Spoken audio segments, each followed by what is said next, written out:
Hello नमस्कार, good morning, स्वागत, welcome.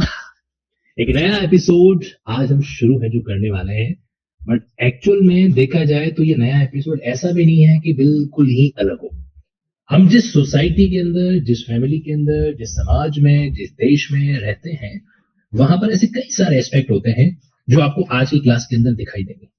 देखो, मुझे ये नहीं पता कि आपका माइंडसेट क्या है। आप एक संकी इंसान हो जो हर चीज जगह पे या हर किसी पर्सन पे डाउट करते रहते हो, या फिर आप एक ऐसे पर्सन हो जो थोड़ा सा क्या करता है, प्रो बोनो बिलीव भी करता है दुनिया पर, और या फिर आप हाइब्रिड क्वालिटी हो, यानी कि जहां पे लगता है वहां पे डाउट भी करते रहते हो और जहां पे लगता है वहां पे विश्वास भी करते रहते हो, है ना। अब समझिए यहाँ पे everything is clear. Am I audible to you? Am I audible? Say yes और नो। मैंने आपको क्या कहा था कि जब भी क्लास स्टार्ट होती है आपको लगता है सब कुछ ठीक है तो लिखा करो ऑल क्लियर। नहीं तो पता है क्या है, आप में से एक कैंडिडेट की सामान्य गलती के कारण पूरी क्लास डिस्टर्ब हो जाती है। और सबसे खतरनाक चीज पता है क्या? मैं सुबह 4 बजे उठ के याद करता हूँ, फिर मैं भूल जाता हूँ। तुम क्यों नहीं समझते कि बुढ़ापे में किसी इंसान को परेशान नहीं किया करते? समझ गए? अब सुनो जो बातें मैं आपको बताना चाहता हूँ। Attention please. तो बेसिकली क्या है कि आज मैं जो आपको बताने जा रहा हूँ वो सिर्फ आपकी एक पर्टिकुलर के वन साइडेड चीज नहीं, बेसिकली आपकी सोसाइटी का कंप्लीट पार्ट है। मतलब ये कि हमारी सोसाइटी में कुछ ऐसे इंसिडेंट हो रहे हैं जिसको सुनने के बाद, ऑब्जर्व करने के बाद हमारा विश्वास जो है ना वो डावाडोल हो रहा है। सोनम रघुवंशी का मामला आया, या फिर आपकी सिया का मामला आया, रिया का मामला आया, रूबी का मामला आया। ऐसे केसेस देखने के बाद लगता है कि, और क्या नाम था, मुस्कान यादव। अभी सेलेक्टेड नाम अपन को याद है, सोचने की जरूरत है। तो हमें ऐसा लगता है कि यार वाकई में गलत है जो हो रहा है। ये महिलाएं बहुत बदमाश होती है ना। ये जो नारी शक्ति है वो शक्ति नहीं है, वो शक्ति का दुरुपयोग करने वाली है। तो ही she is a kind of abuser. तो ये बात अब आपको यहाँ पे आज बहुत बढ़िया से समझनी है कि मिथ है। क्यों मिथ है ये, आइए आपको समझाने का और एक्सप्लेन करने का पूरा प्रयास है जो करता हूँ। और आज की क्लास को सिर्फ इसलिए मत ऑब्जर्व करना कि ये आपकी जुडिशरी की सिलेबस का पार्ट है। इस सेगमेंट को इसलिए भी ऑब्जर्व करना क्योंकि कहीं ना कहीं ये पूरा का पूरा सिनेरियो जो है ना वो आपकी उस आबादी का एक इंपॉर्टेंट हिस्सा है जो भारत में लगभग लगभग 50% है। जानते हो कि नहीं जानते हो? हमारे देश की टोटल आबादी के अंदर अगर आप देखेंगे तो आपको ऑलमोस्ट ऑलमोस्ट 50% के आसपास जो है वो नारी शक्ति, महिलाओं, गर्ल्स, लड़कियों की आबादी देखने को मिलेगी। अब एज ए जज, अगर आप भविष्य के अंदर एक जज की भूमिका निभाते हैं या फिर एक एडवोकेट की भूमिका निभाते हैं तो आपके केस में तो और भी ज्यादा ये सेंसिटिव और वल्नरेबल बन जाता है कि आप आज की इस क्लास के अंदर जो भी फैक्ट बताए जा रहे हैं उनको ध्यान में रखें। आपको दोनों चीजों को ऑब्जर्व करते हुए चलना। अगर आप जो है ये मुस्कान या फिर ये सोनम वगैरह इनको याद रखना चाहते हैं तो एट द सेम टाइम आपको जो है तुकाराम वाले लोग जो हो गए, निर्भया वाला केस जो हो गया है ना, इन चीजों को भी याद रखना पड़ेगा। एक सेंसिटिव केस बताऊं, हाल ही का ई रिक्शा सुना है आप लोगों ने, इलेक्ट्रॉनिक रिक्शा। तो एक ई रिक्शा वाले व्यक्ति से 13 साल की बच्ची ने गलती से लिफ्ट मांग ली। उसने सोचा कि इसको आगे तक ही छोड़ देगा। उस ई रिक्शा वाले ने क्या किया, उस 13 साल की बच्ची को वो एक होटल लेके चला गया और उसने उस होटल वाले को उस बच्ची को सेल कर दिया। तो 13 साल की बच्ची थी, अगर आप फिजिकली उसके हाथ पर पकड़ लोगे तो क्या ही कर लेगी वो। होटल वाले को बेच दिया और फिर होटल वाले ने क्या किया, होटल वाले ने पहले तो खुद उसका सेक्सुअल एक्सप्लॉयटेशन कर दिया, मतलब उसको एक तरह से उसका रेप वेप वगैरह सारी हरकतें कर दी और फिर उसकी बोली लगाना स्टार्ट कर दिया। बोली मतलब जो भी पर्सन उसके क्लाइंट में जो ये सफेद कमीज पहन के घूमते रहते हैं ना सोसाइटी के अंदर, जो कई बार मुंह पे राम राम करते रहते हैं, ऐसे कई सारे लोगों को संपर्क किया कि ऐसे ऐसा है, एक ताजा माल आ रखा है। आई एम सॉरी टू से for using these words, but अगर मैं आपको नहीं बताऊंगा ना तो आपको पता भी नहीं चलेगा। और जब आप जज बनोगे तो ये ऐसे केसेस आपके सामने आना कोई बड़ी बात है जो नहीं होगा। तो वहां पे क्या बोला, एक ताजा माल है जो आ रखा है ना, कब टेस्ट करोगे, समथिंग लाइक दैट, इतना अमाउंट है जो लगेगा वगैरह वगैरह। अलग अलग रूम बदलते रहे और उस तकरीबन तकरीबन कहा जाता है कि 32 अलग अलग लोगों ने उस 13 साल की बच्ची के साथ में इस सप्ताह 2 सप्ताह के पीरियड के अंदर बैक टू बैक रेप किया। जब उस लड़की की हालत खराब हो जाती, जब उसको ज्यादा दर्द होने लगता तो वो लोग उसको जबरदस्ती लिख कर पिला देते, शराब पिला देते ताकि वो नशे की हालत में चली जाए और उसको उसके दर्द का एहसास है चुना। कितनी भयंकर बात होगी अगर आपके शरीर के अंदर कोई व्यक्ति जो है आपकी मर्जी के बिना इस तरह की कोई चीज करे। आज मैं बहुत सारे ऐसे वर्ड्स यूज करने वाला हूं जो आपको प्रैक्टिकल ओरिएंटेशन जो है सोसाइटी का दिखाने वाला है। हमारी प्रॉब्लम पता है क्या होती है, ध्यान से सुनना मेरे वर्ड्स को। हमारी प्रॉब्लम ये होती है कि जैसे स्कूल टाइम के अंदर कई बार ऐसे टॉपिक जो है हमसे स्किप करवा दिए जाते हैं जो लगता है कि नहीं यार ये तो क्लास के अंदर डिस्कस करने लायक है जो नहीं है, बट लिटरल सेंस के अंदर उन टॉपिक्स को ऑब्जर्व करना बहुत जरूरी है। नाउ अंडरस्टैंड, मतलब कि if you are male person और आपके शरीर के अंदर जो ईश्वर ने स्ट्रक्चर बना रखी है, उस स्ट्रक्चर के अंदर जो है, मान लीजिए अगर कोई जबरदस्ती जो है किसी भी तरीके की चीज को, चाहे ह्यूमन ऑर्गन हो या कोई और भी चीज, उसको इंसर्ट करने का प्रयास करें, तो आपको मतलब कितना एक तरीके से गंदा एहसास है जो होगा। उस मेडिकल टर्म को मैं बोल रहा हूँ, लेकिन जैसे मान लीजिए साइंटिफिक की भाषा के अंदर कई बार क्या होता है कि आपकी बॉडी को जैसे ये कब्ज हो जाए या फिर एक तरीके से मान लीजिए किसी भी कारण से जो है आपकी आउटगोइंग प्रॉपर तरीके से नहीं होती, तो एक मेडिकल इक्विपमेंट जो है ना, वो क्या किया जाता है, ह्यूमन बॉडी के एनएस में लगाया जाता है। ठीक है, एनिमा एनिमा एनिमा ऐसा कुछ बोलते हैं उसको, है ना, इनिमो एनिमा ऐसा कुछ वर्ड यूज करते हैं। तो अब वो छोटी सी अगर वो चीज है वो भी आपकी बॉडी में जा रही है, आपको इतना एहसास है जो हो रहा है, तो सोचो उस लड़की के साथ में, उस बच्चे के साथ में किस तरीके की हैवानियत किस लेवल पे जो होगी। और ये कोई पहला केस नहीं है, अगर ये में पहला केस हो तो बात अलग ही हो जाती है। कभी भी किसी महिला के ऊपर कोई भी लांछन लगाने से पहले, कोई भी एलिगेशन लगाने से पहले सोसाइटी के दोनों नजरियों को ऑब्जर्व करना बहुत जरूरी होता है। अब इमेजिन कीजिए, एक सप्ताह के अंदर 32 लोगों ने उस 13 साल की लड़की के साथ में होटल्स के अलग अलग रूम के अंदर या अलग अलग होटल्स में इस तरीके से चीजें की होगी, तो उस लड़की की तो क्या हालत होगी। मर चुकी वो इंटरनली, अगर जिंदा है तो बस सिर्फ दुनिया के सामने जिंदा लाश की तरह। तो ऐसे केसेस के अंदर अक्सर देखा जाता है कि उस ट्रोमा को वो कभी भी क्या नहीं कर पाती, रिकवर नहीं कर पाती। हमारी सोसाइटी में गर्ल्स का भी दोगलापन है। क्या दोगलापन है, कई बार क्या होता है कि कोई बड़ी लिखी बड़ी लड़की वगैरह ऐसे कुछ है ना, अगर कोई छोटा केस होता है उसको तो बहुत ज्यादा हाईलाइट करवाती है, और कई बार कोई सेंसिटिव केस होता है उसके बारे में बात भी नहीं करती। एग्जाम्पल देता हूं मैं आपको, क्या हुआ, मान लीजिए कि कोई ऐसी बहुत ही एजुकेटेड गर्ल है वगैरह ऐसा कुछ है। सपोज करो कि एक पर्सन जो है, बहुत प्रैक्टिकली बातें कर रहा हूं, ध्यान से सुनना इस बात को।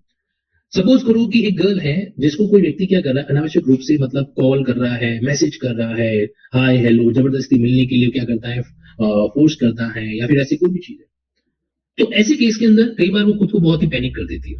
पैनिक करने का मतलब ये होता है, वो कहती है अरे यार ये पर्सन जो है 12 बजे कॉल कर रहा है, वो कर रहा है। आज के जमाने में इतने जानवर इधर तो भरे पड़े हैं, आप हर जानवर को ठीक नहीं कर सकते। सीधा ऑप्शन क्या होता है इसके अंदर, ब्लॉक करो, क्योंकि हमारे पास टाइम नहीं उसको अटेंशन देने के लिए। ब्लॉक कर दीजिए, वर्चुअली कोई इंसान आपका क्या ही कर लेगा। आपने क्या कर दिया, उसको ब्लॉक कर दिया, फिर उसको मेंटल पीस में डाल दो। लेकिन वहीं पर उस चीज को अपने माइंड के अंदर बहुत बड़ा वो पैनिक है जो बना देती है। और एट द सेम टाइम क्या होता है कि उसके घर परिवार के अंदर ही, उसके घर परिवार के अंदर ही क्या हो गया कि उसके कोई मामा है, कोई चाचा है, वो क्या कर रहे हैं, वो उसके साथ में इस तरीके से मतलब कहीं ना कहीं दरिंदगी कर रहे हैं। एक मूवी आई थी, इसमें आलिया भट्ट का एक कैरेक्टर था, हाईवे करके, रणदीप हुड्डा, आलिया भट्ट। उसमें इस मूवी के अंदर एक 2 मिनट का एक ऐसा सीन आता है जब वो आलिया भट्ट जो है अपने ताऊ को, यानी कि अपने पापा के बड़े भाई को कहती है कि आज मेरे लिए चॉकलेट नहीं लाए क्या आप, और चॉकलेट लाए हो तो चलो ऊपर वाले बाथरूम के अंदर लेके चलिए मुझे, वहां पे मेरा मुंह दबाइए ताकि मैं चीखूं चिल्लाऊं तो बाहर तक आवाज सुनी है ना। अब वो सीन इस तरीके से आपके आंखों के सामने आता है कि चीजें इमेजिनेशन के अंदर आती है कि वाकई में ये चीज हुई है क्या, और ये होता भी है। घर परिवार के अंदर इस तरह की चीजें भी अपने आप में आजकल बहुत बड़े लेवल पे है जो हो गई है, वहां पे रहकर जो है खामोश हो जाती है।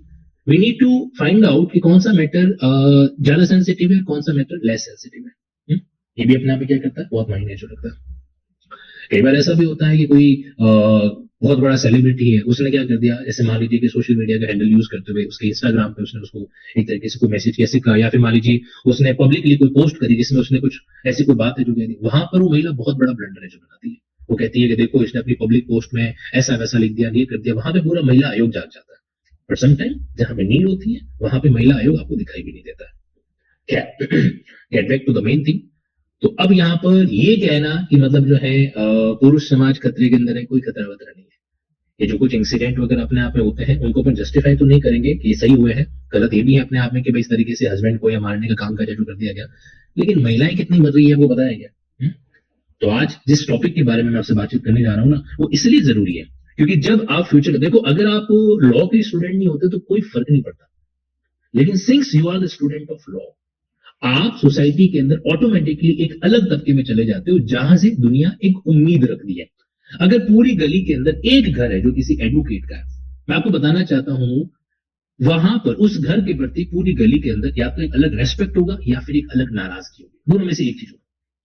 रेस्पेक्ट कब होता है, जब वहां पे वो व्यक्ति सोसाइटी के लिए हमेशा तैयार रहता है मदद करने के लिए, लीगली कोर्ट रूम के अंदर वगैरह। और नाराजगी कब होती है? जब वो अपनी पावर का मिसयूज है जो करता है ना। एक एडवोकेट, आपको दोनों तरीके के एडवोकेट देखने को मिलेंगे, एक जो बोनाफाइड काम करता है और एक जो मेलाफाइड है जो काम करता है। उसको लगता है कि पड़ोसी मान नहीं रहा, ये लो भेज दिया नोटिस अपने आप। भारत के अंदर भी 50-60% ऐसे एडवोकेट पाए जाते हैं जो अपने अपने एडवोकेट होने को इस तरीके से डिरेजो करता है। वो दुनिया को ये धमकी देता है कि देख मेरे को तो कोई फर्क नहीं पड़ता, मैं तो 10 फाइलें लेके जाता हूँ, 11वीं फाइल और लेके चला जाऊंगा, और तेरा जीना मैं मुश्किल कर दूंगा, ये कर दूंगा वगैरह वगैरह। समझो। So you need to understand कि हर चीज के दो पहलू है जो होता है। हर इंसान के अंदर कुछ अच्छी बातें होती है तो कुछ नेगेटिव बातें भी होती है। वी नीड टू एनालाइज कि क्या कोई नेगेटिविटी जो है वो इस लेवल की है क्या उसकी पूरी की पूरी पॉजिटिविटी की खत्म कर सकता है, बैंड बजा सकती है, तो फिर आप अपना अलग स्टेप उठाएं। और लग रहा है कि नहीं, यहाँ पे नेगेटिविटी नजरअंदाज करने लायक है, इग्नोर है जो करने लायक है, बट उनकी उस एटीट्यूड बाकी चीजों से हमको बेनिफिट हो सकता है, तो मतलब हमें ना क्या करना पड़ता है, अलग अलग वे के अंदर थर्ड पर्सन के प्रति एक चीज ऐसी भी होती है जहां पर हमें क्राइटेरिया अलग अलग रखना पड़ता है। Now get back to the main thing. अब ध्यान से सुनना और समझने की कोशिश करना जो जो चीजें आपके सामने स्क्रीन पर है जो आने वाली है। देखो, मैं आप लोगों को है ना एक फीमेल का जो एग्जिस्टेंस है सोसाइटी में उसके बारे में बातें जो करना चाहता हूँ, बट उससे पहले मैं आपको एक कहानी और सुनाऊंगा। Okay, listen my words very very carefully. ये कहानी है, गांव से तकरीबन तकरीबन 1 किलोमीटर दूर एक कुआं था। Are you listening my words? Very fine. See, गांव से 1 किलोमीटर दूर एक कुआं बना हुआ था, जहां पे क्या है, इस तरीके से वो लगा हुआ था पानी वानी निकालने के लिए, है ना। आप मेरे साथ इमेजिन करते जाना कि एक कुआं बना हुआ है, वहां पर एक महिला क्या कर रही है, पानी है जो निकाल रही है। एट द सेम टाइम वहां पर एक पर्सन आता है, एक मेल पर्सन है जो आता है, और मेल पर्सन है जो है वो कहता है, क्या कहता है कि मुझे प्यास लगी है, प्लीज पानी पिला दीजिए। ठीक, वो महिला पानी निकालती है, उसको पानी वानी पिलाती है और पूछती है कि कहाँ से आए हो वगैरह वगैरह। वो बताता है कि मैं शहर से आ रखा था, यहीं पास में मेरी गाड़ी वाड़ी जो है खराब वराब हो गई थी, किसी ने कहा कि भाई कुआ हुआ है तो मैंने सोचा पानी वानी पी के आ जाता हूँ। तो वहां पे उसको महिला का स्वभाव थोड़ा सा ठीक लगा, तो उसने महिला से एक दूसरा सवाल पूछा। उसने उससे पूछा कि मैं आपसे एक चीज जान सकता हूँ, अगर आप बुरा ना माने तो। उस लड़की ने कहा, उस महिला ने कहा, पूछो क्या पूछना चाहते हो। तो उसने कहा कि मेरे को महिलाओं का स्वभाव समझ में नहीं आता, मुझे जो है विमेंस का स्वभाव जो है, नेचर है जो समझ में नहीं आता। आपका क्या ओपिनियन, आप मुझे इस बारे में कुछ बता सकते हो? उस महिला ने उसकी बात सवाल को जो है इग्नोर करके मतलब वही वापस पानी खींचने लग गई। तो उसको लगा कि भाई हो सकता है ये सवाल और हो, वो जवाब नहीं देना चाहती, और वापस पलट के जैसे ही जाने वाला होता है, अचानक जो है उसको चिल्लाने की आवाज आती है। चिल्लाने की आवाज में क्या शब्द गूंजते हैं, बचाओ बचाओ बचाओ बचाओ, ऐसे करके। वो सडनली पीछे टर्न करता है, देखता है कि वही महिला क्या कर रही थी, जोर जोर से चिल्ला रही थी। ठीक है, वो पूछता है कि क्या हुआ क्या हुआ। इतने में वो कंटिन्यू करती है और फिर वो कहती है, वो देखो गांव वाले आ रहे हैं लाठियां लेकर, गांव वाले आ रहे हैं हाथ में लाठी वाठी है जो लेकर।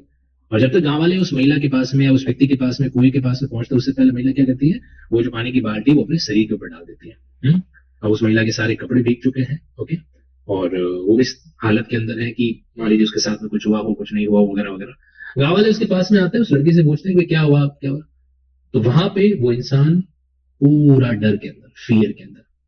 आप इमेजिन कर सकते हो कि यहाँ पर उस व्यक्ति के अगेंस्ट में या उस व्यक्ति के माइंड में क्या चल रहा होगा। अगर आप उस मेल पर्सन की जगह होते तो उसके माइंड में क्या चल रहा होता। वो चीज है, पहली चीज कि ये महिला मेरे को गांव वालों से पिटवाने वाली है ना, ये कुछ न कुछ ऐसा बोलने वाली है जिससे क्या होगा कि ये लोग मुझे लाठियों से मार डालेंगे, पहली चीज।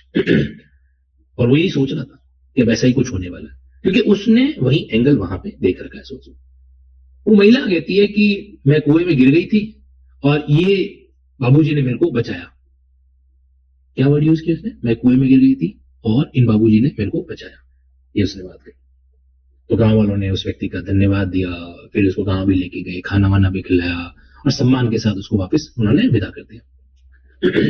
जाते जाते वो बंदा अंदर की आवाज आग जो है ना उसकी शांत नहीं हुई थी, वो वापस पहुंचा उस महिला के पास में कि क्या था, वाई दिस कोलावेरिटी। तो उस महिला ने जवाब दिया कि आपने मेरे से सवाल पूछा था कि महिला का स्वभाव कैसा होता है। तो वो कहता है कि महिला का स्वभाव सिचुएशन पे डिपेंड करता है। अगर वहां पे मैं ये कह देती कि आप मेरे साथ गलत हरकत कर रहे थे, है ना, और इसलिए मैं चिल्लाई बचाओ बचाओ, तो फिर ये जो आपकी ललाट आपको गोरी गोरी दिखाई दे रही है ना, ये लाल लाल होती, मतलब डंडे पड़ चुके होते हैं। मतलब इन द सेंस ये जो कहानी मैंने आपको सुनाई है, इसका मतलब ओवरऑल ये जाता है कि फीमेल जो है ना वो बहुत ज्यादा सेंसिटिव है। भगवान ने उसको एक अलग ही लेवल पे बनाए जो रखा है। तो अगर वो अगर चाहे कि भाई मेरे को इस घर को क्या करना है, शमशान घाट बनाना है, वो बना देगी। और अगर उसको लगता है कि इस प्लॉट के ऊपर एक मकान बनना चाहिए, मकान के अंदर एक परिवार रहना चाहिए, तो वो भी कर सकते हैं, है ना। तो ओवरऑल ऊपर वाला ना समझ पाया है ना अपन को समझना है, और हमारा काम भी ये नहीं है। हमें सिर्फ क्या करना है, दो शब्द के अंदर अंतर डिफरेंस करना है, क्या जस्टिफिएबल है और क्या जस्टिफिएबल नहीं है, right. Now try to understand the whole story, the whole aspect, जो कि हमारा मेन आज का सेगमेंट भी है। बट उस सेगमेंट को ऑब्जर्व करने से पहले एक बात समझ लेना, महिला मतलब मेल और फीमेल की अगर बात करें अपन, एक मैं आपको टास्क देता हूँ, आज अभी क्या करना है, जब ये क्लास खत्म हो जाए ना, तो आप एआई यूज करो, जो भी यूज करो, एक सर्च करना offences in India exclusively by man. मतलब वो कौन कौन से ऑफेंसेस हैं जो सिर्फ और सिर्फ एक मैन कमिट कर सकता है या अगेंस्ट वुमन, और इसके opposite offences exclusively against the man हो सकता है। मतलब ऐसे कौन से अपराध है जो सिर्फ और सिर्फ मैन ही कर सकता है या मैन के अगेंस्ट नहीं हो सकता है। आपको लिस्ट बहुत छोटी दिखाई देगी, मैं लिख लेता हूं, आपको क्या जो है सर्च आउट करना है। देखो आपको ये सर्च आउट करना है, what are the offences, what are the offences exclusively against man in Indian society. एक तो ये सवाल, और इसी सवाल को महिलाओं के पॉइंट ऑफ व्यू से, what are the offences exclusively against women in Indian society. तो जो अपन कहते हैं ना कि भाई दोनों को बराबर स्टेटस दिया जाना चाहिए, तो शायद आपको इस सवाल के आंसर के अंदर बहुत कुछ पता चल जाएगा, ठीक है। नाउ सी, अब समझने की कोशिश आप यहाँ पे थोड़ा डिटेल के अंदर है जो करेंगे। एक फीमेल का पर्सपेक्टिव किस तरीके से होता है, लेट फाइंड इट आउट। जो एक महिला है, क्या होता है, हमारी इंडियन सोसाइटी की बात कर रहा हूं, फॉरेन सोसाइटी के बारे में ना तो जानकारी है ना बात कर पाएंगे। इंडियन सोसाइटी के पर्सपेक्टिव में विमेन के लिए दो चीजें होती है, एक होता है फैमिली और एक होती है सोसाइटी। ध्यान से सुनना, ये डायग्राम बहुत क्रिएटिव है। फैमिली और सोसाइटी दो चीजें जो महिला से जुड़ी हुई होती है। फैमिली भी दो तरीके की फैमिली भी दो तरीके की, एक वो फैमिली जहां पे उसकी परवरिश हुई है, जहां पे वो बड़ी है, जो हो रखी है, ठीक है, उसको अपन क्या बोलेंगे, उसकी बायोलॉजिकल फैमिली, बायोलॉजिकल फैमिली। और एक जहां पे आफ्टर मैरिज उसको भेजा जाता है, यानी कि एक तरीके से क्या कह सकते हैं उसको अपन, उसका ससुराल या फिर इन लॉज की फैमिली। आप इसको दूसरे वर्ड के अंदर कह सकते हैं, parental house and matrimonial house. Parental house और दूसरा क्या हो जाता है, मैट्रिमोनियल हाउस। और अगर फिर भी समझ में नहीं आए तो फिर आखिरी ऑप्शन जिसको आप यूज कर सकते हैं, मायका और ससुराल, ठीक है। अभी भी समझ में नहीं आ रहा है तो मुझे लगता है कि मंगल ग्रह की टिकट जितनी जल्दी हो सके अपन को कटा लेनी चाहिए, ठीक है। तो दो वर्ड आपके सामने होगी, यानी कि फैमिली की भी दो एंगल आपके सामने है, जो आगे बायोलॉजिकल फैमिली और in laws as a family. Society, society के अंदर भी दो एंगल होंगे। सोसाइटी को भी हमें क्या करना पड़ेगा, दो पार्ट में डिवाइड है जो करना पड़ेगा। सी, एक होती है वर्किंग सोसाइटी, वर्किंग सोसाइटी ऐसी सोसाइटी जो उसके वर्क से जुड़ी हुई है, ठीक है। और अदर सोसाइटी, अदर सोसाइटी। आपको पता है जयपुर के अंदर एक महिला का एमएमएस वायरल हुआ, listen very sensitively and carefully. उसके अंदर वो महिला ड्रंकन स्टेट के अंदर थी और वो जयपुर की सड़कों पे कंप्लीटली नेकेड जो है वो इस तरीके से घूम रही थी, एब्यूजिंग वर्ड्स यूज कर रही थी किसी पर्सन के खिलाफ में, और एट अ टाइम वो एक मेल पर्सन के साथ में फाइट करते हुए भी नजर है जो आई। अब ये जो वीडियो इस तरीके से वायरल हुआ, मैं आपसे सिंपली एक सवाल पूछ रहा हूं, उसका आंसर आपको यस या नो के अंदर देना है। क्या ये वीडियो वायरल होता अगर यहाँ पे उस फीमेल नेकेड पोजीशन की जगह मेल नेकेड पोजीशन होती? यस हो। मतलब हमारी सोसाइटी जो है ना, किस तरीके से क्या चीज करती है उसको समझने की कोशिश करना। किसी पर्सन ने महिला को नेकेड किया, गलत है, अपराध, लेकिन उस किसी और पर्सन ने उस चीज की कैप्चरिंग करके वायरल किया, वो महा अपराध। We need to understand this thing very carefully. मतलब कि एक तरीके से अगर मेल पर्सन होता तो ऐसी चीज नहीं होती, फीमेल थी इसलिए लोगों ने चुपके से साइलेंटली क्या किया, किसी वीडियो को रिकॉर्ड किया और इस तरीके से उन्होंने इसको अलग अलग हैंडल पे वायरल कर दिया, किसी व्हाट्सएप ग्रुप के अंदर भेज दिया, किसी सोशल मीडिया हैंडल के अंदर भेज दिया, वगैरह वगैरह। तो अब यहाँ पे आप कैसे कह सकते हो कि दोनों इक्वल स्टेटस के अंदर? उस महिला ने गलत किया था, नहीं किया था, वो ड्रंकन स्टेटमेंट थी, जानबूझ में थी, अपने होश में थी, नहीं थी, वो एक अलग पार्ट है, उसको तो डेफिनेटली डील करना चाहिए। और गलत करता है तो उस महिला को अगर पता चलता है कि जानबूझ के उसने उसको इंटॉक्सिकेट किया और खुद के ऊपर कंट्रोल नहीं रख पाया, ऐसे ऐसी हरकत करी, उसको भी सजा मिलनी चाहिए। बट उस महिला को सजा मिलनी चाहिए, वो एक अलग पार्ट है। लेकिन अदर पार्ट की बात अगर मैं करूं तो इस तरीके से फीमेल को इस वे में रिकॉर्डिंग है जो करना, रिकॉर्ड करके रिकॉर्ड किया, उसके बाद आप उसको वीडियो को आगे वायरल कर दिया। और ध्यान रखना, हमारी ही सोसाइटी के अंदर कई ऐसे लोग होते हैं जो इस चीज के अंदर टाइम नहीं लगाते। खुद की मदर, खुद की सिस्टर, खुद की वाइफ अगर ऐसी पोजीशन में है तो हमें शर्म आती है। किसी और पर्सन की है तो उसको कैप्चर करते हैं, रिकॉर्ड है जो करते हैं। तो ये भी तो इसी सोसाइटी के अंदर हो रहा है ना, कहीं और तो नहीं हो रहा है। Anyway, get back to the main thing. तो यहां पर जो है ना, आपको समझना पड़ेगा कि अगर आप ऑफेंस विद रिस्पेक्ट टू या ऑफेंस अगेंस्ट ह्यूमन को समझ रहे हैं तो पहले उसका सोर्स समझिए कि एक्चुअल में वो ओरिजिन जो है वो कहां से रहा है। देखो, एक शब्द है कानून के अंदर, कंसेंट। कंसेंट के साथ अगर कोई चीज अपने आप में हो रही है, जस्टिफिएबल है। मैं आपको एग्जांपल देता हूं। जैसे मान लीजिए कुछ हमारे भारत के ऐसे स्टेट हैं, ऐसे शहर हैं, यूनियन टेरिटरीज हैं जो थोड़े से डेवलपिंग है अपने आप में। गोवा एग्जाम्पल के लिए। अब गोवा के अंदर वहां पे क्या होता है, वहां पे क्लब पार्टीज वगैरह बहुत कॉमन सी चीज है। ठीक? अब वहां पे कोई महिला क्या करती है, जाती है, एंजॉय करती है, डीजे वीजे, वहां पे उसने कैसे कपड़े पहन रखे हैं, क्या चीज पहन रखी है। अब उस केस के अंदर वो किसी लड़के को चूज करती है, कंसेंटफुल उसके साथ में सेक्सुअल इंटरकोर्स है जो करती है। इस बात को बहुत ही ओपन माइंड के साथ सुनना, शायद वो ज्यादा ठीक है कंपेरेटिवली कि किसी गांव के अंदर क्या किया जाए, किसी महिला को नहाते हुए कोई गांव का बुजुर्ग व्यक्ति, गांव का दूसरा मेल पर्सन अपने फोन से उसको रिकॉर्ड करे, है ना। तो अब दोनों में से ज्यादा घिन्न अपराध कौन सा है? वो अपराध जहां पे महिला अपनी चॉइस से जो है किसी भी मेल पर्सन को चूज करती है, उसके साथ में सेक्सुअल इंटरकोर्स करती है, वो ज्यादा घिनौना अपराध है, या ये वाला ज्यादा घिनौना अपराध है, गांव वाला? सो आज लीगल पॉइंट ऑफ व्यू वो ज्यादा घिनौना अपराध है। और आप तो पहले वाले को तो अपराध नहीं कह सकते। देखो, कंसेंट से तुमको कुएं में कूदना है, तुम्हारी मर्जी। Everything is justifiable if consent is there. किसी भी इंसान की इंटरनल विलिंगनेस के अगेंस्ट में अगर कोई चीज अगर हो जाती है, वो प्योरली अपराध ही नहीं, अपने आप में sin भी एक तरह से होता है। कंसेंट है, देन इट इज फाइन। तो यहाँ पे इस बात को आपको समझना पड़ेगा। आप ये नहीं कह सकते कि मैंने तो टच भी नहीं किया, नहीं किया, है ना, मैं तो सिर्फ उसका फोटो खींच रहा था या उसकी सिर्फ वीडियो बना रहा था। नहीं, आप जो कुछ भी कर रहे थे वो विदाउट कंसेंट है जो कर रहे थे। और फर्स्ट वाले केस के अंदर कंसेंट है, your life your choice, we don't bother about it. अब आइए नेक्स्ट पॉइंट पे चलते हैं इसके अंदर। तो यहां पर आपके सामने जो डायग्रामेटिक सिचुएशन है वो दो तरीके से जो आ रही है, फैमिली और सोसाइटी। अभी कहा जाता है कि महिला सेफ है। हाँ सेफ है, जरा इसके 4 एग्जांपल्स हुए। पहला, महिला अपनी बायोलॉजिकल फैमिली के अंदर सेफ है, बट कोई प्रॉब्लम नहीं है अगर उसकी रियल मामा या उसके रियल चाचा या फिर ऐसा कोई भी व्यक्ति जो उसकी एक तरीके से पड़ोस में रहता है और बहुत ही ट्रस्टवर्दी है, ये है वो है वगैरह वगैरह, वो क्या करता है, एक कोर्जन यूज करके, इंडियन कॉन्ट्रैक्ट एक्ट में एक वर्ड यूज किया गया है सेक्शन 15 के अंदर, कोर्जन। कोर्जन को अपन हिंदी में बोलते हैं प्रपीड़न, प्रपीड़न। तो अगर कुछ ऐसा करते हुए उसके साथ में कोई भी चीजें जो की जाती है, तो देखो, you need to accept it.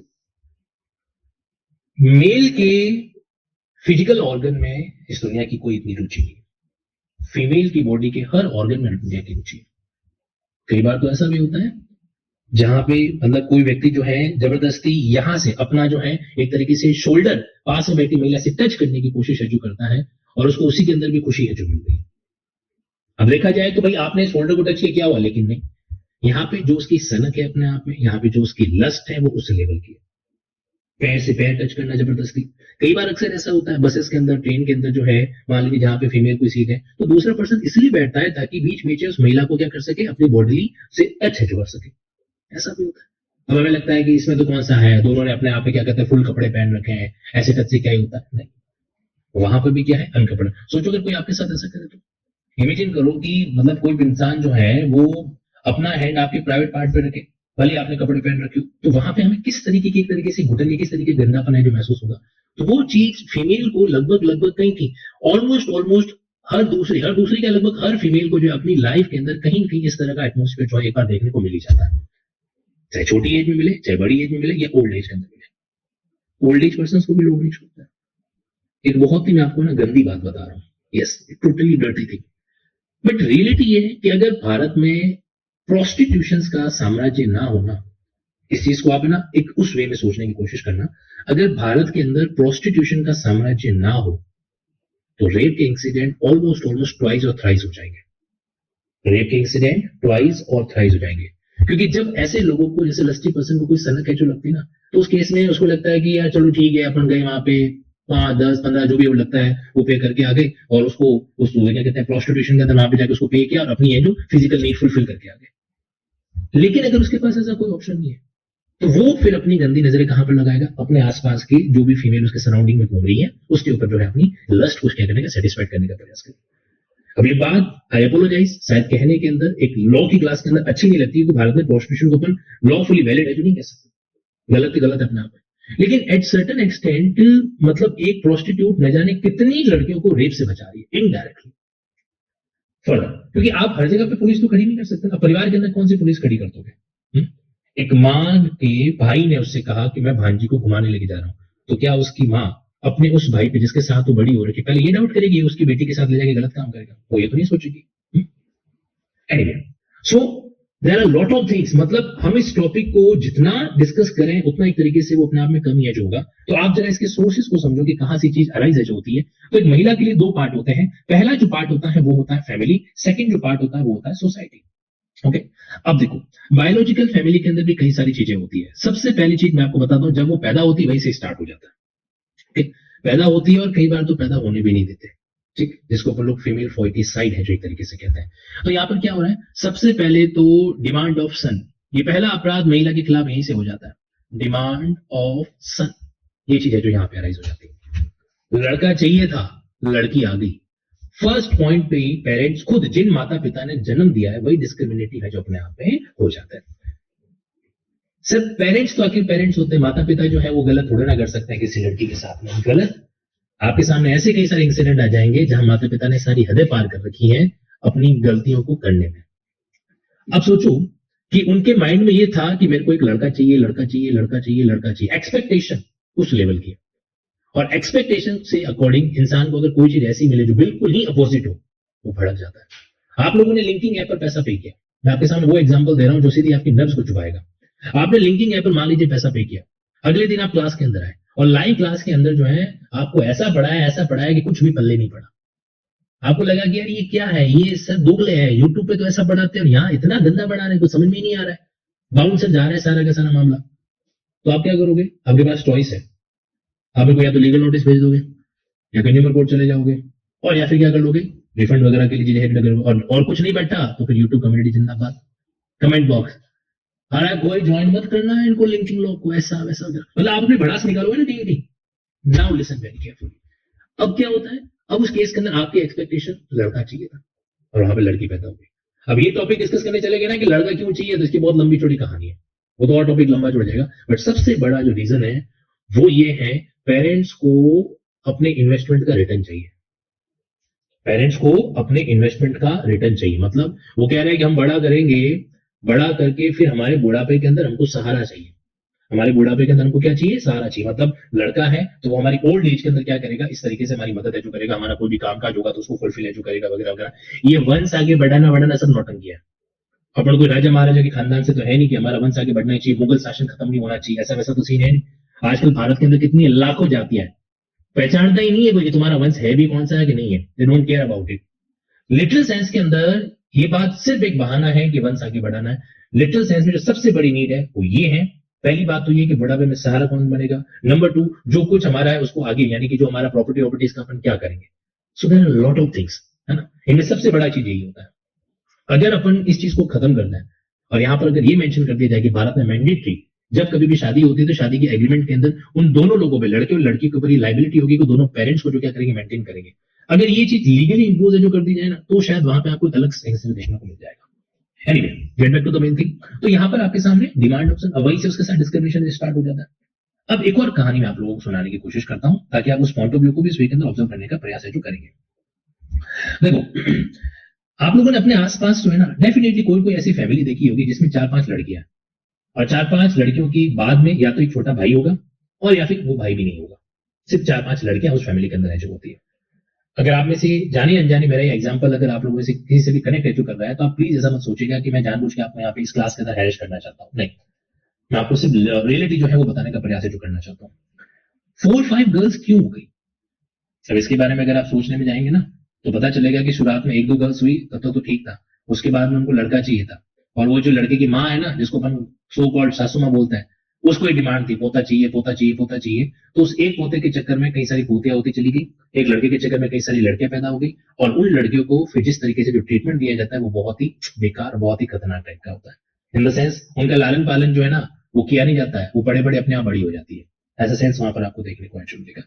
तो अब जब ये चीज हो जाती है ना, सोचो आप, इमेजिन करना, चार लड़कियां हैं, माँ को डोंट केयर कि चार में से कौन सी लड़की कहां पर है, सेफ है नहीं है, कहाँ है या नहीं है, ठीक है, वो उतना केयर नहीं करती। और ऐसे केस में सबसे ज्यादा जो विक्टिमाइजेशन की शिकार होती है वो ये वाली गर्ल्स होती है। अगर फैमिली में मल्टीपल गर्ल्स हैं तो सबसे पहले जो टारगेट हो जाएगा, मैं आपको बताना चाहता हूँ, अभी राजस्थान के जयपुर के अंदर एक महिला पकड़ी गई थी, और उस महिला को पाकिस्तान की तरफ से जो है ना, कोई क्या बोलते हैं उसको, मस्जिद में जो बैठते हैं वो कलमा पढ़ाने वाले जो है मौलाना साहब, कुछ पाकिस्तान के जो ऑनलाइन इसको कलमा पढ़ा के धर्म परिवर्तन है जो कर रहे थे, ठीक है। तो ये लोग है ना, इससे पहले रिसर्च करता है कि अगर तीन चार टारगेट है तो तीन चार में से सॉफ्ट टारगेट कौन सा हो सकता है, वो कौन हो सकता है जिसके आसपास कोई ज्यादा मॉनिटरिंग करने वाला पर्सन नहीं है, जिसको एक तरीके से सुपरवाइज करने वाला कोई पर्सन है जो नहीं है ना, तो वो लड़की उनके लिए सॉफ्ट टारगेट। जैसे एक फैमिली के अंदर चार पांच लड़कियां हैं, तो आप पेरेंट जो है कहेंगे इतना दिमाग नहीं लगाते, क्योंकि कौन सी लड़की कहाँ जा रही है कहाँ नहीं है, वो चारों लड़कियों के स्कूलिंग पे कॉलेज पे ऑब्जर्वेशन है जो नहीं कर सकते। तो वहां से क्या होता है, ये मामला शुरू हो जाता है। देखो, बड़ी फैमिली की गर्ल के साथ में सामान्यतः आप ये नहीं कह सकते कि जबरदस्ती, बड़ी फैमिली का मतलब जो पैसों के अंदर अच्छी खासी रिच है, क्योंकि जो लड़की कार के अंदर जा रही है उसके ऊपर कोई एसिड नहीं फेंक सकता। सुनना, जो लड़की कार में जा रही है उस पर कोई एसिड नहीं फेंक सकता, जो पैदल जा रही है वो ज्यादा सीधा टारगेट है, जो होती है स्कूटी पे जा रही है वो पैदल वाली से सेफ है, जो कार में जा रही है वो क्या है, स्कूटी वाली से सेफ है। आप तीनों का डिफरेंस समझना। यहाँ पर बात ये नहीं कि फाइनेंशियल सोर्सेज किसके पास कम है किसके पास में ज्यादा है, बात यह है कि कौन सी ज्यादा वल्नरेबल यहाँ पर है। नाउ मूविंग अहेड, तो अब यहाँ पे ये जो सेगमेंट आपके बीच में बता रहा हूँ ना, इस सेगमेंट का मेन पर्पज ये होता है कि जब घर में तीन चार गर्ल्स है, सपोज करो, अब मान लीजिए एक दिन ऐसा हुआ कि उसके पापा जो है वो बीमार पड़ गए, उसके पापा बीमार पड़ गए। अब रात के टाइम के अंदर जो है तीन लड़कियां घर पे हैं, बड़ी वाली लड़की माँ को ये कहती है कि माँ तू घर पे जा, मैं यहाँ पे रुकती हूँ पापा के पास में, और कोई दूसरा पर्सन तो है नहीं यहाँ पे। आप सोचना, कई बार है ना लड़के लड़की का डिफरेंस ही जस्टिफाइड है। आप सोशल एंगल से एक चीज को देखोगे तो एक डिफरेंस यहाँ पे जस्टिफाइड है। क्यों जस्टिफाइड है पता है?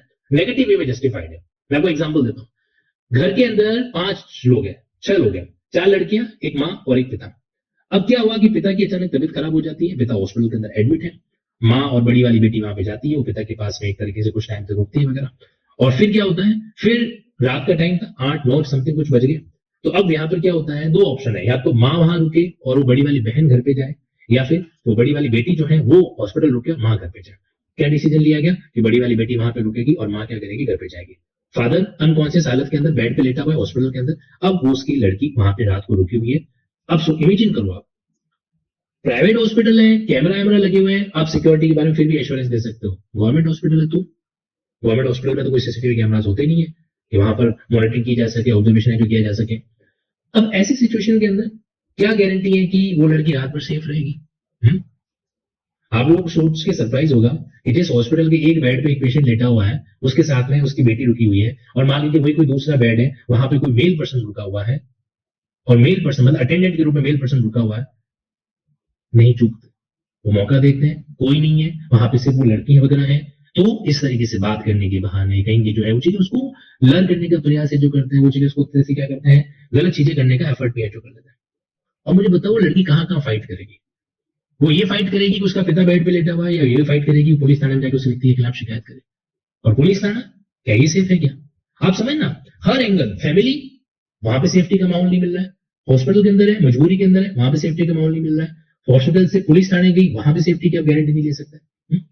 अब एवरी एस्पेक्ट जो है वो एक तरीके से मतलब उसको ट्रैप करने के अंदर लगा हुआ है। अगर हम एक बात के लिए खुद को पूरा नेगेटिव माइंड के अंदर लेके जाए तो फीमेल इज सेफ नोवेयर, कहीं पर सेफ नहीं है। जहां पे मौका मिलता है वहां पे लोग क्या कर देते हैं, एक तरीके से उसको गलत तरीके से डील करने का एफर्ट कर लेता है। नाउ मूविंग अहेड, तो यहाँ पे डिमांड ऑफ सन की बात है जो हो गया, या फिर जैसे मान लीजिए एक तरीके से की चीज की जाती है, फैमिली के अंदर एक वायलेंस होती है जिसको कहा जाता है domestic violence. Domestic violence, demand of son. अगर ये डिमांड ऑफ सन है तो इसे कौन सा अपराध जन्मेगा? Female फॉर्टिसाइड, can I say that? Female फॉर्टिसाइड, आप सब लोगों ने सुना होगा, कन्या भ्रूण हत्या जो है इसी वजह से यहाँ पे क्या है की जाती है। ठीक है, नाउ डोमेस्टिक वायलेंस, ये यहाँ पर आपके सामने वर्ड है जो आ रहा है, इसका मतलब क्या होता है? घर के अंदर जो है उसको एक तरीके से क्या किया जाता है? टॉर्चर है जो किया जाता है। You will be surprise to know, एक फीमेल बाहर के लोगों से तो फिर भी लड़ जाती है, बाहर के पर्सन जो उसके साथ गलत कर रहे हैं, गलत करने का सोच रहे हैं, उनसे तो फिर भी लड़ जाती है, फैमिली के अंदर आके वो हार जाती है। क्या करें? सपोज करो एक स्टेप फादर है, सौतेला पिता है, अगर वो कुछ ऐसी हरकत करे, वो कहां जाएगी लड़की? इट जस्ट लाइक रक्षक बने भक्षक, समथिंग लाइक दैट। अच्छा, डोमेस्टिक वायलेंस भी कई तरीके का होता है। आप लोग सिर्फ उसको एक नजरिए से सोच रहे हो, सेक्सुअल ऑफेंस। सेक्सुअल ऑफेंस तो एक कैटेगरी है, सेक्सुअल ऑफेंस के अलावा ऐसी क्या चीज हो सकती है जो डोमेस्टिक वायलेंस की कैटेगरी में आ जाती है? बहुत अच्छे माता पिता हैं, बहुत ही बढ़िया वाले माता पिता हैं, लेकिन वो जब अपनी प्रॉपर्टी को डिवाइड कर रहे हैं ना, तो उन्होंने बेटे को तो क्या कर दिया, अपना हिस्सा दे दिया, बेटी को बोला कि ये तो दूसरे घर की है, और उसको किसी तरह का कोई भी प्रॉपर्टी में राइट है जो नहीं दिया। अच्छा, मान लीजिए पेरेंट्स देना चाहते हैं, भाई बीच में आ गया, भाई बोल रहा है कि नहीं, किस बात का राइट, बाकी के लोग दे रहे हैं क्या, जो समाज में चल रहा है वही ट्रेंड चलाओ। आप सोचने की कोशिश करना, जब हमें लगता है कि भाई हमें हमारे फेवर की कोई बात करनी है ना, तो फिर हम ये देखते हैं कि हमारे फेवर में कौन है, सोसाइटी की ट्रेडिशन हमारे फेवर में है या लीगल कानून हमारे फेवर में है। तो जो हमारे फेवर में होता है ना, उसका बहाना करता है। जब लगता है कि कानून हमारे फेवर में नहीं है, तब अपन सोसाइटी की उलेना देते हैं, और जब लगता है कि सोसाइटी हमारे फेवर में नहीं है, तब हम कानून की उलेना देते हैं। ये हम लड़कों को भगवान ने अलग वरदान दिया है, मेल पर्सन को हमें ये अलग वरदान दिया गया है कि हम दोनों में से वो चीज चूज करते हैं जो हमारे फेवर की है। अब लग रहा है कि कानून के तहत बहन को अधिकार देना पड़ेगा, तो हम भाई लोग क्या करते हैं, वहां पे माँ बाप इस बात में झगड़ते हैं कि तुम्हारी सोसाइटी क्या कहती है, तुम्हारे समाज क्या कहते हैं, बुआ को दिया था क्या दादाजी ने क्या बुआ को कोई प्रॉपर्टी दी थी क्या, तो आप ही उन्दे उन्दे काम क्यों कर रहे हो, आप ही नई परंपरा क्यों चला रहे हो, वगैरह वगैरह समझ रहे हैं। और वहां पे बहन से पूछेंगे तेरे को चाहिए पैसा प्रॉपर्टी है, फिर भूल जाना, फिर आऊंगा नहीं कभी तेरे। अब ऐसी कोई बात आप चीज कहेंगे तो फिर वो महिला एक तरीके से इमोशनली क्या हो रही है, टॉर्चर हो रही है। क्या वर्ड यूज कर सकते अपन? इमोशनल टॉर्चर करना। और उसका इमोशनल टॉर्चर कहां से स्टार्ट होता है? इनिशियल पार्ट पे स्टार्ट होता है। और सबसे खतरनाक बात पता है क्या है? फीमेल अगेंस्ट फीमेल, ये सबसे बड़ी सोसाइटी। डोमेस्टिक वायलेंस जो है वो मोस्टली कहां से ओरिजिनेट होता है? फीमेल के अगेंस्ट में, एक फीमेल के द्वारा। जैसे भाई को इस चीज के लिए किसने प्रोवोक किया कि तुम्हारी बहन का कोई राइट नहीं बनना चाहिए? उसी की वाइफ ने, जिसको अपन रिश्ते में क्या बोलेंगे, भाभी। तो भाभी ने बोला कि ननद का कोई अधिकार नहीं है, अगर तुम्हें ज्यादा पड़ी है, काम करो, उसी के साथ रह लो। और कई बार तो पता है क्या होता है, वाइफ सारी हदें पार कर जाती है, वो यहां तक ताना मार देती है कि इतना ही लगाव है तो आपस में भाई बहन शादी कर लेते, मुझे क्यों लेकर आए। एक तरीके से होता ना प्रोवोकेशन का एक्सट्रीम इससे जो स्टेट, तो वो यहां पर आपके सामने देखने को मिल जाती है। तो एक्चुअल में फिर आके वो लड़ाई कलेश वगैरह इन सब का एक रीजन भी बनती है। कई बार पति पत्नी की जितने भी डिस्प्यूट होता है, अगर आप उसको एक जेंडर न्यूट्रल वे के अंदर ऑब्जर्व करने का प्रयास करेंगे, तो उसके पीछे क्या है, कुछ ऐसा वर्ड्स, कुछ ऐसा ताना, ये भी देखने को है जो मिल जाता है। तो यहाँ पे बात आ जाती है इस पॉइंट ऑफ व्यू को लेकर। तो ऐसे और भी कई सारे रीजन है। तो ये तो क्या होता है, ये तो एक तरीके से इकोनॉमिक। ससुराल वालों के केसेस तो इसलिए ज्यादा आते हैं क्योंकि केसेस फाइल किए जा रहे हैं। ये जो लाइन में बोल रहा हूं ना, बहुत ध्यान से सुनना। क्या कि ससुराल वालों के अगेंस्ट में जो है आपको इतने सारे मामले इसलिए दिखाई दे रहे हैं क्योंकि कानूनी प्रावधान है और आप एफआईआर लॉज कर सकते हो।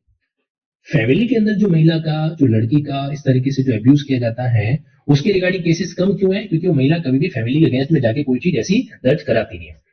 अगर वो चीज दर्ज होने लग जाए तो लेवल ये लगता है।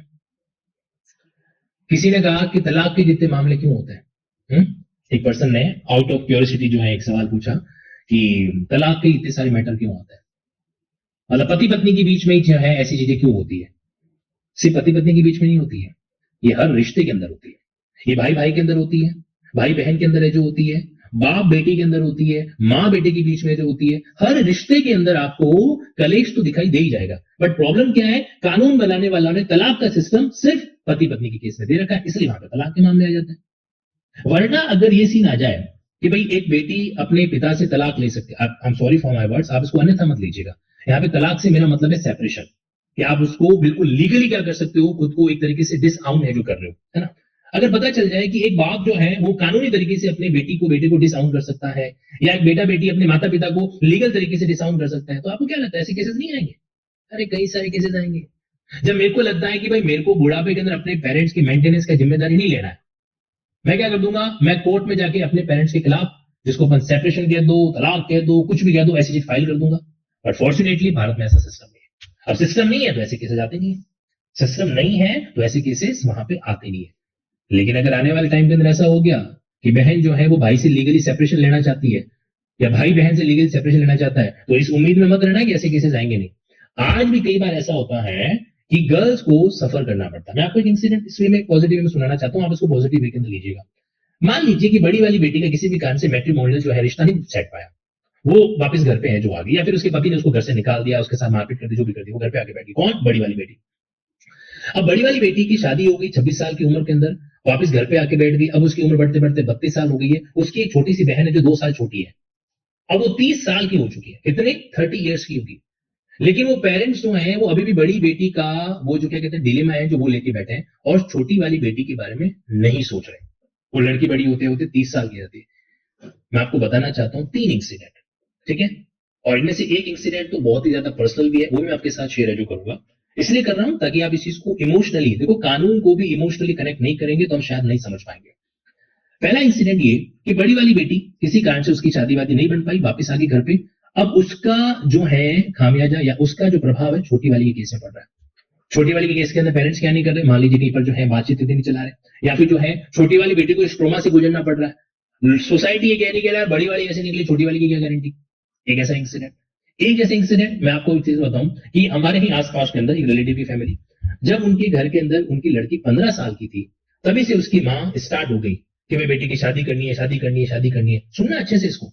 15 साल की थी तब क्या हुआ, उसकी माँ ने ये मामला स्टार्ट कर दिया। सब लोगों से कहने लग गया कि कोई लड़का हो तो बताना, कोई लड़का हो तो बताना। 15 साल की इसने, 15 से लड़की 16, 17, 18, 19, 20, 21, 22 की हो गई, ठीक है? अब 22 साल में वो परिवार पूरा टेंशन है। वो कह रहा है कि भाई कहीं पे शादी नहीं हो रही, कहीं पे शादी नहीं हो रही, हमारी लड़की के लिए तो कोई लड़का ही नहीं मिल रहा। और ये बात माएँ जो है वो लड़की के मुंह पर भी कह देती। गलती किसकी थी? माँ की थी। भाई 18, 19 से पहले तो कानून भी अलाउ नहीं करता। आप 15 के टाइम में ढूंढने क्यों लगे थे? अब बोल रहे हैं कि 7, 8 साल हो गए, 10 साल हो गए, हमारी लड़की को कोई लड़का ही नहीं मिल रहा है। ये सारा का सारा एक मेंटल टॉर्चर है जो चला जाता है। ये सारा का सारा क्या चला जाता है? मेंटल टॉर्चर के केस में काउंट है जो हो जाता है। अब अगर मान लीजिए वो 21-22 साल के केस में लड़के की लड़का ढूंढने बैठते हैं, तो कम से कम ये ताना तो नहीं होता कि 7 साल से कोई नहीं मिल रहा है। और तीसरा जो बात आपको बताने जा रहा हूं ना, वो तो प्योरली उस महिला की आत्मा की क्या कर देता है, हत्याएं जो कर देता है। पेरेंट्स बिना प्रॉपर क्या किए, तहकीकात वगैरह किए, किसी भी लड़के को या लड़के की फैमिली को अलाउ कर देते हैं कि वो उनके घर पे आए और उनकी लड़की को जज करके जाए। अब वहां पे वो दूसरे वाले आते हैं लड़की को देखने के लिए, अब इसको सोचना। अब जब मैं बात आपको बता रहा हूं ना, तो हो सके तो खुद को एक फीमेल की जगह पे रखना, irrespective of the fact that you are male person. आप मेल हो फिर भी खुद को एक फीमेल की, उस लड़की की जगह पे रख के सोच के इमेजिन करना कि क्या हुआ कि लड़के की फैमिली में से कई लोग आए, वो आपसे बातचीत कर रहे हैं, लड़के की माँ आपसे डायरेक्ट इनडायरेक्टली कुछ ऐसे सवाल पूछ रही है? तो वहां पे उस सिचुएशन के अंदर क्या हो रहा है, वो लड़की असहज मतलब सहमी हुई है कि क्या पता रिश्ता होगा नहीं। फिर उसके बाद में वहां से फैमिली से जवाब नहीं आता है। जवाब नहीं आता है तो लड़की की माँ इंसिस्ट करती है कि भाई उनका फोन नहीं आया तो एक बार आप ही फोन करके पूछ लो। लड़के के फादर ने फोन किया, सामने वाले फोन नहीं उठा रहे। आप सुनना, ये सारी बातें उस लड़की को सब पता चल रही है कि सामने वालों ने फोन नहीं उठाया। तो जब तक उनकी तरफ से कोई रेस्पॉन्स नहीं आता घर में नेगेटिव कि भाई इनको भी हमारी लड़की पसंद नहीं आई वगैरह वगैरह ऐसा कुछ करके, ठीक है? और फाइनली उन्होंने मना कर दिया। लड़की ने फिर भी खुद को हिम्मत की, रिकवर किया। अब आप सोचना, ये कई बार जो पेरेंट्स कहते हैं ना कि संस्कारी होना चाहिए, वो होना चाहिए, सब दोगलापंथी का पार्ट होता है। सारा का सारा दोगलापंथी का एस्पेक्ट है जो यहाँ पे। फिर दूसरे लड़के वाले आए, वहां से भी मामला नहीं बना। फिर तीसरे आए, उन्होंने डॉवरी की डिमांड जो कर दी, भाई वो साथ में था, कुछ पैसा वैसा चाहिए, हमारा लड़का सरकारी सेवा में लगा हुआ है। सरकारी सेवा में लगने के बाद में लड़के की रेट फिक्स होती है, ठीक है? अगेन आई एम सेइंग, बुरा मत मानिएगा, बट जो रिलेटिव आपको बता रहा हूँ, हम लोग कहते हैं कि हम लोग डॉवरी वॉवरी की डिमांड नहीं करते, बट रहने दीजिए। बहुत बेसिक बात है, हमारी सोसाइटी आज के टाइम में हमसे फोर्स डॉवरी करवाती है। लड़के डिमांड नहीं कर रहे हैं, फोर्स डॉवरी। क्या कहेंगे कि बेचारी को उसके माता पिता ने कुछ नहीं दिया। ये जो ताना हमारी सोसाइटी हमारे पेरेंट्स को मारती है ना, तो मजबूरी के अंदर लड़की की शादी बिना सामान मान के करते नहीं है। ओके, ये रिलेट है। नाउ मूविंग अहेड, तो अब इस केस में क्या होगा, 3-4 बार ऐसा हो गया कि लड़के वाले आए, उन्होंने इस तरीके से रिप्लाई नहीं दिया या मना कर दिया। अब उस लड़की के माइंड में एक अलग ही लेवल का ट्रॉमा क्रिएट हो चुका है। डिप्रेशन जो वर्ड आप कह सकते हैं, तनाव वर्ड जो कह सकते हैं, वो उस लड़की के माइंड के अंदर जा चुका है। क्या ये वॉयलेंस नहीं है? क्या यहाँ पर ये वॉयलेंस नहीं है? उसके पेरेंट्स ये भी तो कर सकते थे। क्या कर सकते थे? लड़की को बताए बिना जो है चुपचाप इस तरीके से कहीं जाके पता वता करते, देखते, ऑब्जर्व जो करते, उनको लगता है कि हाँ भाई यहाँ पे ऐसा कुछ हो सकता है। अब पेरेंट्स कहते हैं कि हमने तो हमारी प्रयास ही किए, हम क्या ही कर सकते हैं। प्रयास भी अप्रोप्रिएट तरीके से करना आवश्यक है जो होता है। या तो फिर एक काम करो, लड़की को अलाउ कर दो भाई, तो तेरा मनपसंद लड़का ढूंढ ले। वहां तो आपकी नाक कट जाती है, तो अगर नाक बचानी है तो उस केस के अंदर थोड़ा खुद भी अपने एफर्ट करो। So what I want to convey to you कि ये जो विमेन ऑफेंसेस है ये इतना गहरा समुंदर है, जितना आप इसके डेप्थ के बारे में सोचोगे आपको पता चलेगा कि अच्छा इतनी वाली चीजें भी यहाँ पर आपको देखने को मिलती है। जब वो लड़की घर से बड़ी हो रही होती है ना, उसके माइंड में चीज सेट की जाती है, this is not your house, this is not your house, not your house वगैरह वगैरह। और कुछ टाइम बाद में तो लड़की का जो भाई है वो भी कहने लग जाता है ना, कि तेरे को तो घर से निकाल देंगे या तेरे से शादी वादी करवा देंगे वगैरह, ऐसे कुछ कर देंगे, सोच वगैरह वगैरह। तो लड़की का माइंडसेट क्लियर है कि this is not your house.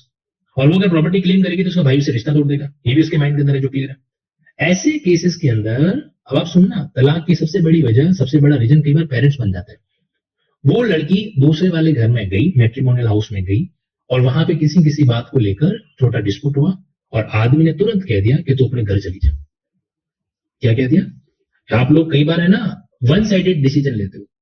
Alimony, maintenance, महिलाओं के लिए बिजनेस बन गया है। आजकल की लड़कियां तो एलिमनी को एक तरीके से क्या करती हैं, पैसा ऐडने के लिए इस्तेमाल करती है। कभी भी ये वर्ड यूज करने से पहले मेन सेगमेंट को समझो, हमने किस वजह से मेंटेनेंस के सिस्टम को स्टार्ट किया। अब आप जरा इसको ऑब्जर्व करिए कि आपको नहीं पता कि शादीशुदा लड़की जब वापस अपने माता पिता के घर पे आती है तो हमारी सोसाइटी किस तरीके से माता पिता को टॉर्चर करती है। आपको नहीं पता है क्या? बच्चे हो आप लोग, नहीं है ना? We need to understand. आप एक जज तब बन पाएंगे जब आपको वाकई में जज करना आता हो, और एक जज इंसान तब कर सकता है जब उसको सर्कमस्टेंस के दोनों पॉइंट पता हो, और ऑल्सो पार्ट, जब उसको एक सिक्के के दोनों पहलू के बारे में पता हो, तब हम कोई भी जजमेंट दे सकते हैं रीजनेबल वे के अंदर। महिलाओं ने धंधा बढ़ा दिया है मेंटेनेंस के नाम पर, ये वर्ड एक लीगल पर्सन इस्तेमाल नहीं करे तो बेहतर है। हाँ, अगर कोई चीज मिसयूज हो रही है उसको जस्टिफाई करना चाहिए, उसको ये देखना चाहिए कि भाई क्या मामला हो रहा है। पता चला कि 3-4 पति उन सबसे डाइवोर्स हो गया तो डाउटफुल केस राइज होता है कि भाई ऐसा तो नहीं खाली ये एलिमनी या मेंटेनेंस लेने के लिए ऐसा कर दिया। अब आप सोचो उसके पति ने उसको बोल दिया तो भाई घर चले जा, मैं तेरे साथ नहीं रह सकता। अब वो लड़की ना अपने वापस मायके जा सकती है, क्योंकि मायके जाती है तो उसको माता पिता उदास चेहरा लटका के बैठे रहते हैं। वहां पे इस तरीके से चीजों को ऑब्जर्व जो करते हैं, रिले जो करते हैं कि भाई ये सोसाइटी, वो लोग पूछ रहे थे कि भाई क्या हुआ। और देखो कुछ पड़ोसी, कुछ हमारे रिलेटिव होते हैं इतने खतरनाक कि जानबूझ के आगे एक ही सवाल पूछेंगे कि कब आई, कब जा रही है। ये जो सवाल होते हैं ना, किससे? एक मैरिड लड़के से, जब वो अपने पीयर आ रखी होती है, कब आई थी, कब जा रही है। तो नहीं, वो जानबूझ के, कई बार गले पे नमक फुलाने वाली बात होती है, सब ठीक तो है ना, ये तो नहीं होता, वो नहीं होता, ऐसे कई सारे पॉइंट सामने आते हैं। अब जरा उस लड़की का सोचो, उस लड़की के हालात क्या है, वो पीयर रुक नहीं सकती।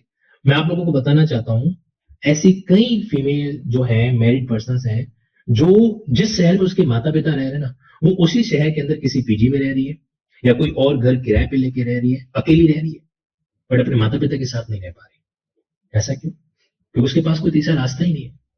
ससुराल जा नहीं सकती, वो लोग रखने के लिए तैयार नहीं है। मायके रह नहीं सकती कि मायके सोसाइटी प्रेशर करके कोई तरीके से ताना मारना शुरू कर देता है। तो वो क्या करती है, वहां पे उसी घर, उसी होम टाउन के अंदर जो है किराए का कमरा लेके या कोई हॉस्टल वहां पे रहती है, उसके बारे में किसी को बताती नहीं। ऐसा भी है जो होता है। तो उस लड़की का क्या है, आप सोचो। आप 5% गर्ल्स के कारण 95% को तो जज नहीं कर सकते ना। भारत की 70 करोड़ आबादी में से अगर कोई 4-5 गर्ल, या मान लीजिए 100 गर्ल, मैं तो कहता हूं 1000 लड़कियां भी ऐसी निकल गई, तो भी 70 करोड़ के अंदर अगर 1000 का परसेंटेज निकालोगे तो कितना निकलेगा? कम ही निकलेगा ना, ज्यादा तो निकल नहीं सकेगा।